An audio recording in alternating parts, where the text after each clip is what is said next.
Vamos a hablar sobre la construcción de preguntas de selección múltiple hoy día. La profesora Natacha hizo una muy bonita exposición desde el punto de vista teórico de la importancia de la evaluación, los factores asociados, los problemas que hemos tenido ahora. Y nosotros en esta oportunidad vamos a hacer una especie de pseudo taller y vamos a conversar sobre esto y estoy segura de que van a sentirse identificados con algunas cositas que vayamos a hablar. Decirles que yo aprendí a hacer esto con la profesora Anita Cecilia Wright, así que espero que, bueno, siempre estamos en contacto con ella. Sobre los logros de aprendizaje de esta sesión van a ser identificar los defectos cualitativos que afectan la comprensión y confiabilidad y validez de las preguntas de selección múltiple, encontrar herramientas para la mejora y transferir a vuestros equipos de trabajo los conceptos conversados hoy. Dentro de los contenidos vamos a hablar un poquito de introducción, la estructura de una pregunta de selección múltiple y lo más importante, recomendaciones para la elaboración.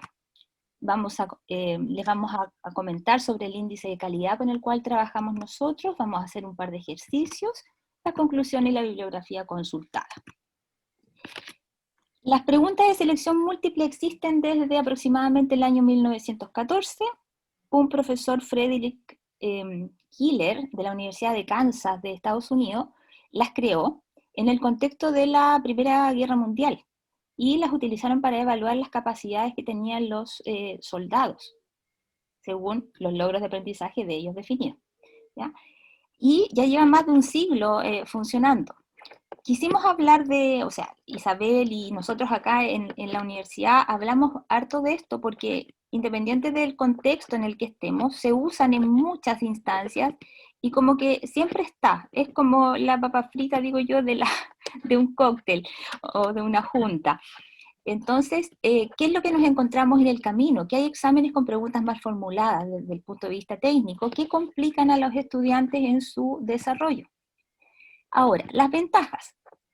A mí me gustan las preguntas de selección múltiple, pero también entiendo sus desventajas. Puede evaluar un amplio espectro de contenidos y de todo tipo. Uso de dibujos y esquemas, sobre todo ahora que estamos online, y se ven más bonitos. Son fáciles de administrar y fáciles de corregir. Aplicables a cursos numerosos. Se responden en corto tiempo. Aumenta la confiabilidad y la validez de contenido. Se pueden hacer muchas preguntas en torno a un mismo logro de aprendizaje. ¿Recuerdan lo que repasamos la vez pasada de qué era la confiabilidad y la validez? La confiabilidad es cuando un instrumento nos da la certeza, la seguridad de que nos permitió evaluar este logro de aprendizaje. Y lo hacemos, ¿cómo lo trabajamos? Logrando hacer distintos tipos de preguntas en una misma evaluación. Y la validez que está asociada a los logros de aprendizaje definidos para la asignatura.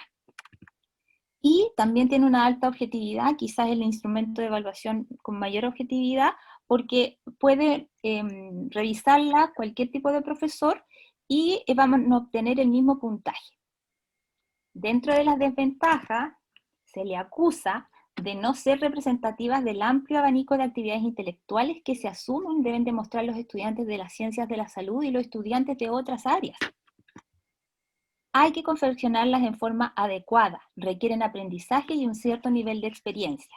Yo para preparar esto estuve mirando las primeras preguntas que yo estaba haciendo y casi me desmayé.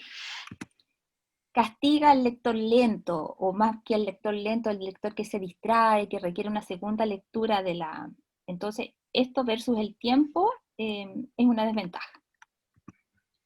La estructura de una pregunta de selección múltiple consta de 3 partes: un enunciado, la clave y los distractores. Este enunciado está compuesto por una viñeta, que es la situación, que es donde uno pone al estudiante en donde está. Nosotros muchas veces ponemos al estudiante en un CESFAM, en un servicio de urgencia o en la calle, y la otra parte del enunciado es la pregunta o la frase por completar, ¿ya? Y los otros son los distractores. Vamos a trabajar en recomendaciones para su elaboración en cuanto al enunciado, la viñeta, la pregunta y las opciones. Para muchos este tema probablemente es conocido, pero constantemente estamos invitando a nuevos docentes a participar en nuestras asignaturas y es importante que ellos lo sepan, porque parte del trabajo del docente es hacer su clase, su sesión, pero también generar las preguntas para evaluar si se aprendió o no se aprendió. Vamos a ir viendo de a una y después vamos a generar algunos ejemplos, así que para que no se estén aburriendo. El enunciado debe ser claro y conciso, con pregunta o con frase por completar. Ojo, que a veces escribimos más de lo que necesitamos para responder la pregunta y el estudiante ocupa tiempo y no le sirve para el razonamiento que necesita para la respuesta. Y claro, en el sentido de la redacción, la ortografía y la puntuación. Contiene una sola idea expresada en forma completa para evitar interpretaciones. Se asocia a lo que yo les decía de no poner cosas extras al contexto de la pregunta o al logro de aprendizaje a indagar. Incluye tantas palabras como sea posible en el enunciado y no en las opciones. Este ítem o esta característica la vamos a ver con ejemplos y ahí nos va a quedar absolutamente claro. Ya no se ocupa el excepto, es falsa, la incorrecta o el no es. Las preguntas deben ser en afirmativo porque uno necesita que el estudiante sepa. Uno quiere saber cuánto sabe el estudiante, no lo que no sabe o no lo que descarta. Se debe poder contestar la pregunta con solo leer el enunciado. Si ustedes miran sus preguntas y tapan las alternativas y no pueden contestarlo, quiere decir que ese enunciado está insuficiente. No utilizar según sus conocimientos. Ya lo vamos a ver también en un ejemplo. No formular las preguntas en formato K. Las preguntas en formato K son estas que tienen las letras números romanos. Entonces, está la pregunta, varias alternativas en número romano y después vienen las alternativas donde se seleccionan, ¿ya? Esas preguntas se transforman en verdaderos y falsos, que baja la confiabilidad, entonces mucho azar. No agregue dificultad extra, que es lo que más o menos hablábamos en los primeros 2 puntos, o distractores. Y las preguntas idealmente deben superar el nivel de memoria, no solo trabajando el recordar. ¿Ya? Ahora uno cuando ya empieza a ver estas cosas, a detenerse en los detalles de las pruebas, empieza a ser capaz de evaluar la escala del conocimiento, del aprendizaje que se está evaluando en esa pregunta. Y de verdad que uno puede seguir haciendo preguntas y optando a mayores niveles de aprendizaje.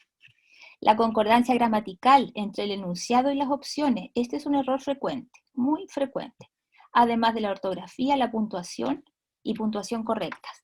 El tema de la ortografía para mí es muy importante, de hecho yo lo evalúo siempre en tareas escritas, ¿ya? Y siempre insisto en que lo pongamos en alguna de las rúbricas o pautas de evaluación.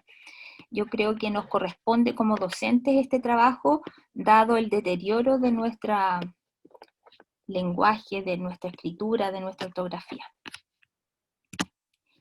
Este es el índice de calidad de las preguntas de selección múltiple que nosotros ocupamos en nuestra universidad. Los autores son el doctor Alberto Galofré y Anita Cecilia Wright. Ellos nos ayudaron en nuestros inicios como Facultad de Medicina.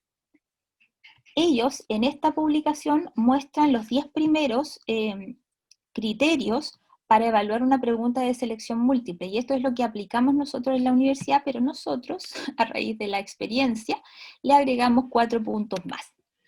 Entonces, estos son más o menos los que yo les conté antes, y después les voy a contar otros más sobre las alternativas, y este es el que vamos a ir aplicando cuando veamos los ejercicios.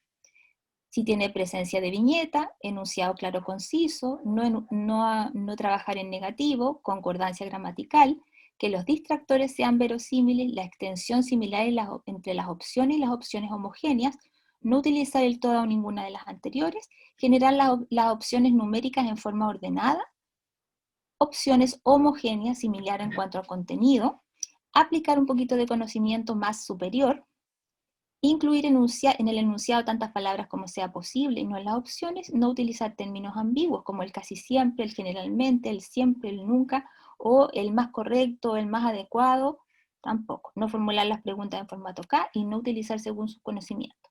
Nosotros evaluamos esto y después le asignamos un puntaje, ¿ya? Y esto es lo que vamos a tratar de ver si lo podemos hacer en un par de ejercicios.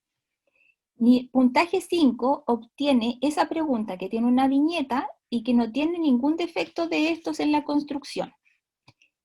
El puntaje 4 es una pregunta que no tiene viñeta, pero está clara, está conciso y no tiene defectos de construcción. Las preguntas ideales o las preguntas adecuadas o aceptables son las que se manejan en un puntaje entre 4 y 5. Los puntajes 3, donde es una pregunta con o sin viñeta, con un defecto, luego con 2 defectos y luego con 3 o más defectos, esas son las que se observan y se les sugieren a los colegas mejorarlas. Ensayo. ¿El enunciado en esta pregunta es claro y conciso?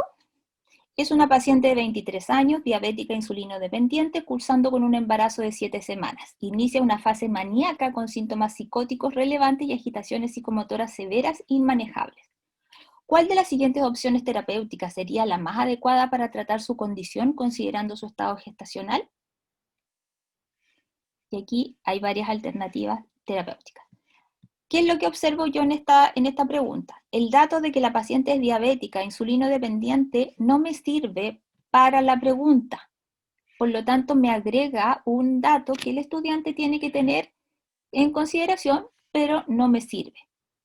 Ahora, ¿cuál sería la más adecuada? Esa tampoco, porque depende también del contexto en el que esté el estudiante. Y el sería, esta forma verbal también es un poco comprometedora, porque como que no es muy segura. Entonces siempre yo les cambio y les pregunto, ¿es o no es? Porque hay que hay que ser claro, conciso. ¿Ya? Entonces aquí hay un ejemplo. Otro ejemplo. En relación al impétigo simple, si yo pongo la mano en las alternativas, ¿puedo contestar? No puedo contestar.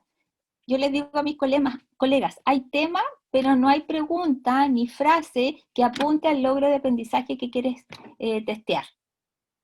Entonces, y aquí viene el tema del logro de aprendizaje y el nivel en el que estoy preguntando, porque yo le puedo preguntar a mis alumnos de microbiología de segundo año de medicina sobre el impético y les voy a preguntar cuáles son los microorganismos más frecuentes, les voy a preguntar cómo se ve la lesión. Pero si yo estoy a nivel de internos, yo no les voy a preguntar eso, yo les voy a preguntar el manejo, las complicaciones, el tratamiento, voy a tener otro nivel. Entonces, esta es la gracia de poder gestionar uno sus preguntas en relación a los logros de aprendizaje.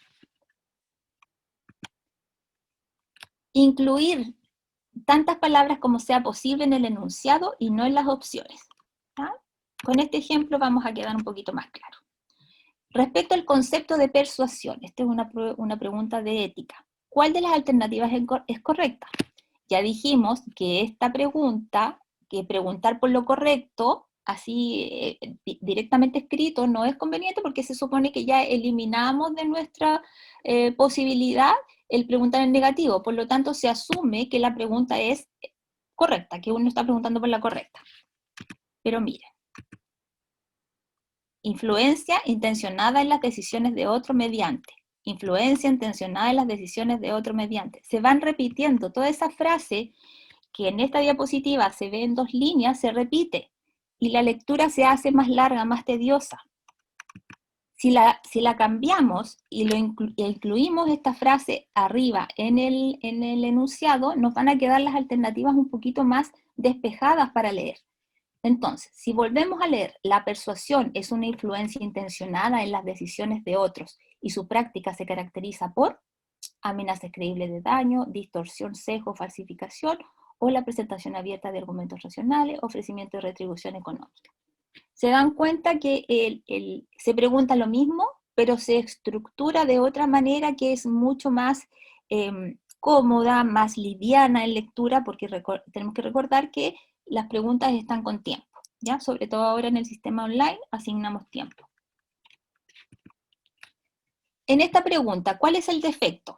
Las siguientes aseveraciones sobre el músculo pectoral menor son correctas, excepto tenemos primero una frase donde nos terminan hablando de cosas correctas.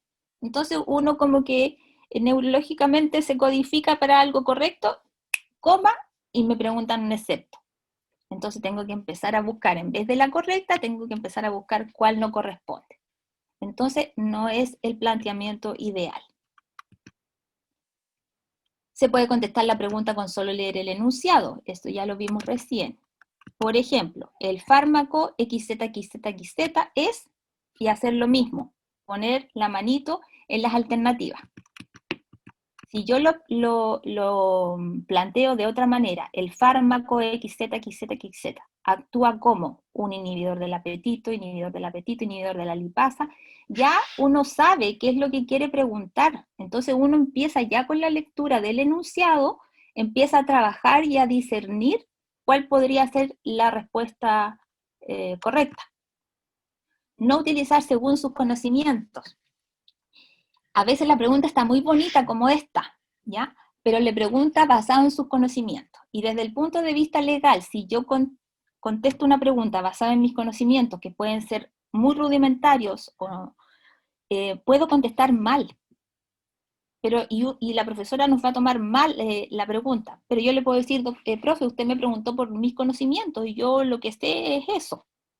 Entonces, desde el punto de vista legal, si nos basamos en la escritura, en la forma del enunciado, claro, estaría correcta. Entonces, por eso, no usemos el basado en sus conocimientos.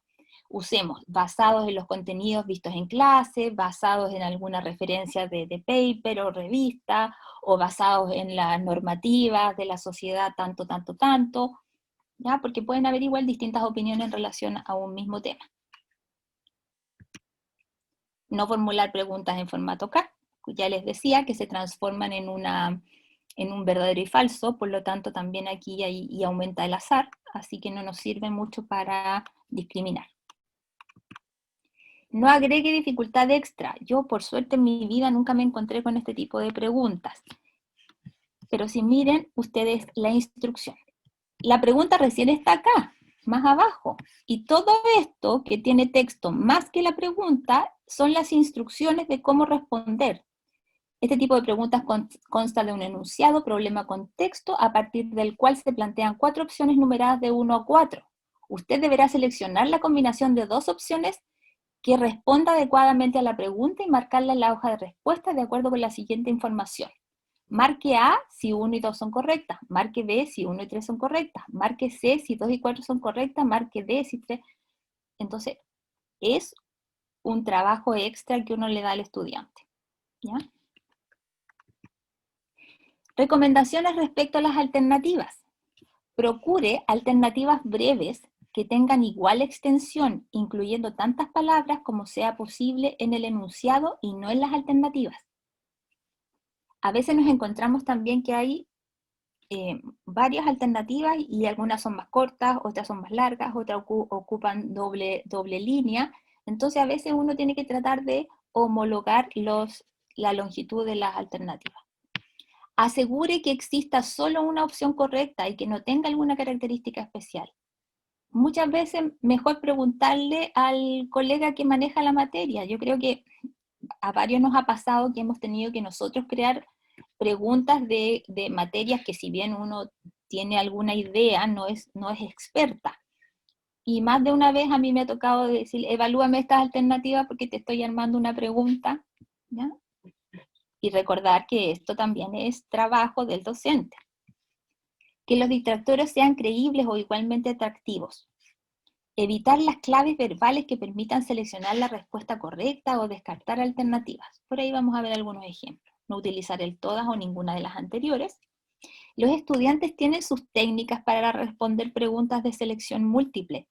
Así que el todas y el ninguna de las anteriores me explicaron un día cómo era y realmente no ocupaban nada de conocimiento, sino que es más bien cómo respondo esta pregunta técnica, hacen una cosa y dicen, ya, esta es, esta no es, listo, y se van quedando con una o con 2 alternativas sobre las cuales discernir.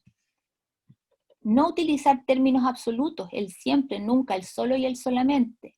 Recordar al menos que en las áreas de la salud no todo es siempre, no todo es nunca, ¿ya? Siempre situar al estudiante en dónde está, para que en base a eso evalúe. Y esto en relación a los números. al referirse a rangos numéricos que una misma cifra no esté incluida en más de una opción, porque tiende a confundir. Por ejemplo, cuando uno pregunta porcentajes de prevalencia, tasas de mortalidad y cosas así, lo ideal es que los rangos sean de números distintos. Y ordenaditos, ya sea en orden creciente o decreciente. Y una vez más, la gramática, la ortografía y la puntuación que sean correctas. Recomendaciones para crear los distractores. Puede ser lo opuesto, puede ser un error o un mito común, una afirmación verdadera pero que no satisface completamente las exigencias del problema porque falta información, o una información parcialmente correcta porque incluye un error, un absurdo pero que pueda parecer posible. ¿Cuál es el defecto acá? Dentro del manejo de la hemorragia digestiva alta se encuentra la endoscopía digestiva alta. Este procedimiento permite establecer el diagnóstico de hemorragia digestiva alta, realizar una acción diagnóstica y terapéutica, observar el lumen intestinal a lo largo de todo el intestino delgado, debe realizarse cuando el paciente ingresa a urgencia, no importando su estado hemodinámico, no debe realizarse cuando el paciente presenta una hemorragia activa. Aquí el problema es que no tengo concordancia gramatical en todas las alternativas en relación al enunciado. La concordancia gramatical solo está en las alternativas A, B y C. Permite establecer, permite realizar, permite observar. Pero si uno lee, este procedimiento permite, debe realizarse cuando el paciente. Este procedimiento permite, no debe realizarse cuando el paciente. Por lo tanto, si aplicamos la técnica de los estudiantes, la D y la E ya están automáticamente eliminadas, porque es un distractor que no está bien diseñado o que no está... la idea puede ser muy buena, pero la concordancia gramatical falló. Y lo otro es que esto confunde igual la lectura. Sí, a mí me gusta este tema mucho porque a mí me pasaba mucho que yo peleaba con las preguntas de selección múltiple en la universidad. Me encantaba cuando me hacían preguntas de desarrollo o respuesta breve. Al preguntar a un niño de 7 años por el nombre de su mejor amigo, se estaría indagando su concepto de amistad, recursos cognitivos, modo de vinculación, capacidad de memoria, capacidad para jerarquizar la información. Si nosotros nos fijamos acá, la pregunta es en singular. Se estaría indagando, se está. Acá hay otro defecto. Se está indagando su concepto de amistad, está en singular, pero sus recursos cognitivos no se une con esto. Se estaría indagando sus recursos cognitivos. Esta alternativa está en plural. Entonces también perturba o también uno dice, lo descarto. Ejemplos de la parte numérica. ¿Cuál es el valor normal del ángulo lumbosacro? Si ustedes empiezan a ver acá, el 160 está incluido en 3, el 130 está incluido en 2, y lo otro es que no están en un orden creciente o decreciente. Esto lo podemos pedir cuando imprimimos la prueba o cuando no están programadas al azar en los sistemas informáticos. Pero si no lo podemos manejar en el sistema informático ya es un factor no modificable.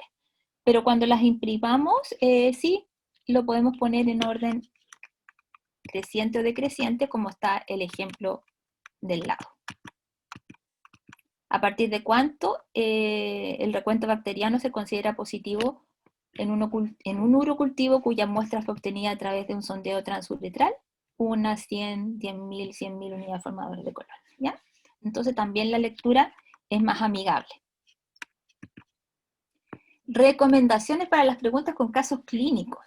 En estos casos nos va a ayudar a trabajar menos la memoria y más asociación, integración, aplicación, comprensión. ¿Cómo tenemos que redactar un caso clínico? También según los logros de aprendizaje a evaluar. Hay que narrar una situación real o que sea factible de enfrentar en la vida laboral. A veces a uno le ponen ejemplos que no va a hacer, entonces mejor lo pone en tercera persona. Seleccionar casos que evalúen diferentes niveles cognitivos. Por ejemplo, yo puedo en un mismo caso preguntar por diagnóstico. en otro caso preguntar por qué tipo de exámenes va a pedir para confirmar o para descartar tal diagnóstico. Manejo, ¿qué es lo que hace? Entonces, también los casos clínicos nos sirven para más de una pregunta. Aprovechando la parte informática, utilicemos material novedoso, entretenido, las fotos, las imágenes, los videos. Bueno, yo creo que nadie, no sé si alguien se atreve a poner videos, porque igual como hay problemas de conectividad también con los estudiantes, pero al menos en las clases yo lo he hecho, poner videos. No incluir elementos distractores que no sirvan para responder. Por ejemplo, el caso de la paciente que era diabética, estaba embarazada y estaba haciendo un trastorno psiquiátrico. Hay ejemplos que son más incómodos. Ese era muy corto, pero hay ejemplos más incómodos. Veamos ejemplos de preguntas más o menos nivel 4 o 5 con casos clínicos. Tenemos un hombre de 54 años de edad con antecedente VIH positivo que acude al servicio de urgencia por un cuadro de 2 semanas de evolución de disnea progresiva, baja de peso importante en las últimas semanas y con la siguiente sintomatología. Fiebre de 39 grados, calofrío, tos, expectoración purulenta, más dificultad para tragar, odinofagia. Y en la radiografía se informa una neumonía atípica. Y se pregunta cuál es el diagnóstico en este paciente. Y no cuál es el diagnóstico más probable, es cuál es el diagnóstico. Neumonía por neumocitis girovechi, neumonía por criptococo, neumobronquitis aguda por micoplasma, tuberculosis pulmonar. Todos estos cuadros son reales, los microorganismos también son reales, pero hay uno que es más frecuente. ¿No? Otro caso, donde me gusta el tema de las fotitos, uno igual va a preguntar por el diagnóstico, va a poner un caso clínico que contextualice el tema. 6 años cuya mamá consulta en urgencia por lesiones en la piel desde hace 24 horas han aumentado por todo el cuerpo, el niño tiene fiebre, está irritado e inapetente. Y uno pone esta fotito y pregunta por el diagnóstico. Es una pregunta que tiene un caso clínico donde lo sitúa y es un caso cortito. Entonces también no vamos a tener exceso de lectura. Escolar de 10 años que llega con su madre al policlínico por las siguientes lesiones. ¿Cuál es el diagnóstico? Un ejemplo más de lo que apliqué cuando me tocó renovar un poquito mi pool de preguntas, hice varias de este tipo. Otro caso, una paciente RH negativo cursa con un embarazo de 28 semanas sin inconvenientes. Se solicita prueba de CUMS indirecto que resulta negativa, al igual que la prueba del CUMS indirecto realizada a comienzos del embarazo. ¿Cuál es la conducta a seguir? ¿Qué es lo que estamos preguntando acá? Manejo de una paciente con ciertas condiciones. Entonces pudimos preguntar diagnóstico, manejo, y acá tengo un ejemplo de un estudio de imágenes. Lactante de 8 meses que consulta por irritabilidad y crisis de llanto de un par de horas de evolución que se espontáneamente dando salida de posiciones sanguinolentas. Al examen físico se observa en buenas condiciones, con actitud de dolor, especialmente la palpación del cuadrante inferior derecho del abdomen. ¿Cuál de los siguientes procedimientos debe solicitar para continuar el estudio? Debe solicitar, ¿ya? Por lo tanto, tiene que haber tiene que quedar claro qué es lo que debe solicitar o debe solicitar como primera medida, porque puede que la colonoscopía venga en segundo lugar, o un escáner puede venir en segundo lugar y el estudiante ponerlo. Entonces, igual es importante priorizar. Entonces, esa es la idea de los exámenes, o sea, de las preguntas de selección múltiple que tienen casos. Y como les decíamos con la ISA, o sea, hemos conversado mucho con la ISA y en nuestro equipo EM, que tenemos que incentivar esto. Algunos de nuestros profesores se enojan, pero después nos comprenden y después ha sido muy entretenido porque las pruebas que vienen después se vuelven de mejor calidad. Visita, tengo las diapos de ejercicio ahora. ¿Sigo nomás? ¿Las muestro? Sí, acabo de poner el índice de calidad en el chat para que ¿Ya? lo puedan abrir. En el fondo, si quieren irte siguiendo con los ejercicios. Ya. Entonces, bueno, si no se acuerdan, porque estoy segura que tienen súper buena memoria y más de uno se van a acordar. Ejercicio número 1. ¿Qué es lo que vamos a ejercitar? la evaluación de la pregunta. Ustedes van a aplicar el índice de calidad que hablamos hace unas diapositivas atrás y que aplicó Isa en el chat, y me van a decir más o menos qué número o qué calificación tiene la pregunta. ¿Cuál es el mejor tratamiento para mejorar la anemia de un paciente con insuficiencia renal en diálisis? Administrar eritropoyetina, administrar glóbulos rojos durante la diálisis, administrar fierro oral, administrar vitamina B12 luego de la diálisis. Vamos a dejar unos minutitos para que puedan evaluar.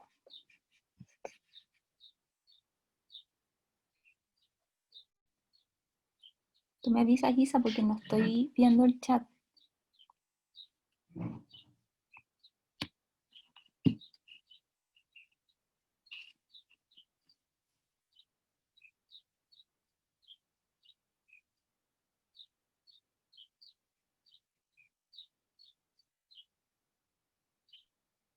Y acá hay una primera respuesta. Rosita Torres dice que 4. ¿Podrías repasar el índice? Ya. Vuelvo. Maya y Paulina dicen que 3. Ahí estaba bien atrás. Ahí.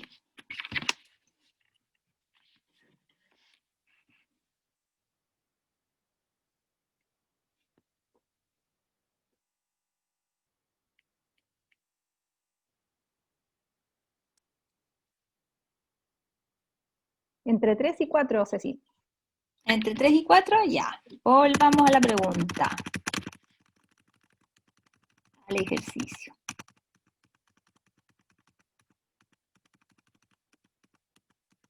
Perdón. Ejercicio. ¿Cuál es el mejor tratamiento para mejorar la diálisis de la anemia en un paciente con insuficiencia renal? Administrar, administrar, administrar, administrar. Las 4 alternativas tienen la palabra administrar.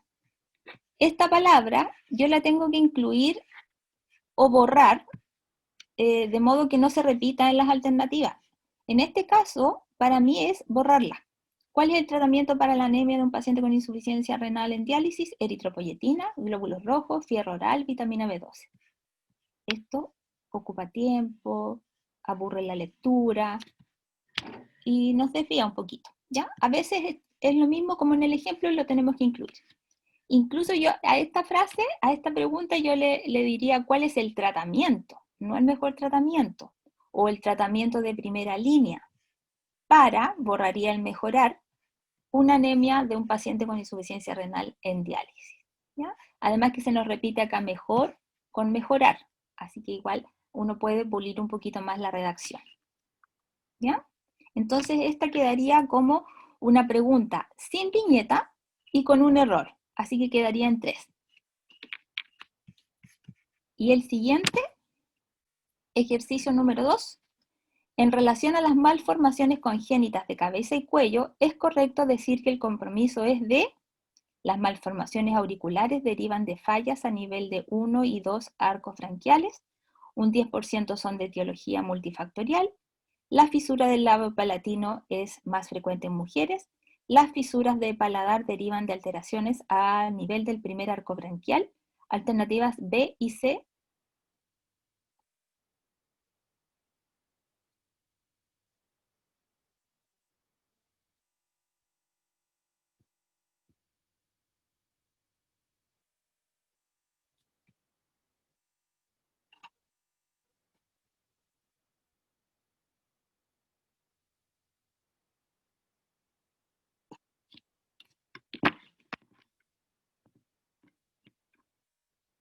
¿4 por acá?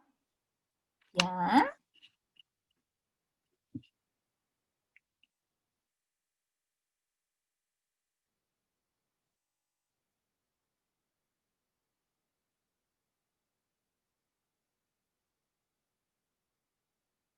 Tres, 1, 2, 1.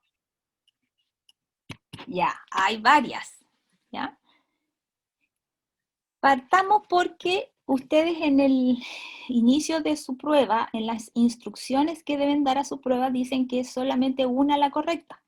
Por lo tanto, ya la alternativa B y C es confundente. Y si uno la lee y está acostumbrado a la dinámica de que tiene una respuesta correcta, va a empezar a mirar, a leer la A, la B, la C, la D, cuál es la correcta, y se va a encontrar con la letra E que le están dando la instancia o la chance de que pueden haber dos. ¡Qué angustia! ¿Ya? Esa es una. Esta parte es un defecto. Las malformaciones congénitas de cabeza y cuello es correcto. También tenemos que eliminar el correcto. ¿Cómo lo va a preguntar? En relación a las malformaciones congénitas de cabeza y cuello, el compromiso es de las malformaciones auriculares de las fallas a nivel de 1 y 2 arcos branquiales. ¿Se dan cuenta que la concordancia gramatical aquí no es tan perfecta? El compromiso es de un 10% son de etiología multifactorial. Me está preguntando, me está diciendo datos de epidemiológico. Que el compromiso es de la fisura del labio es la más frecuente en mujeres. Otro dato epidemiológico. El compromiso es de las fisuras del paladar derivan de las alteraciones del primer arco branquial. Entonces, como que las alternativas aquí están descontextualizadas en relación al enunciado. Puede que el tema sea el correcto y las alternativas igual sean correctas, pero la estructura de la pregunta no está bien. Por lo tanto, a esta pregunta yo le pondría un defecto en el correcto, un defecto en la concordancia y el defecto de acá. ¿Ya? Así que tendría, ¿cuánto? 1. Bien, bien. Les digo que estas preguntas son reales, ¿ya? Es parte del trabajo que me ha tocado este semestre y las comparto con ustedes porque son de mi mismo lado. Entonces, no veo dificultad. Entonces, para que ustedes vean que a pesar de que uno lleva varios años como incentivando esto en el equipo de trabajo y en todos nuestros profes, igual se encuentran cositas. Ahora, los mayores defectos están en los enunciados.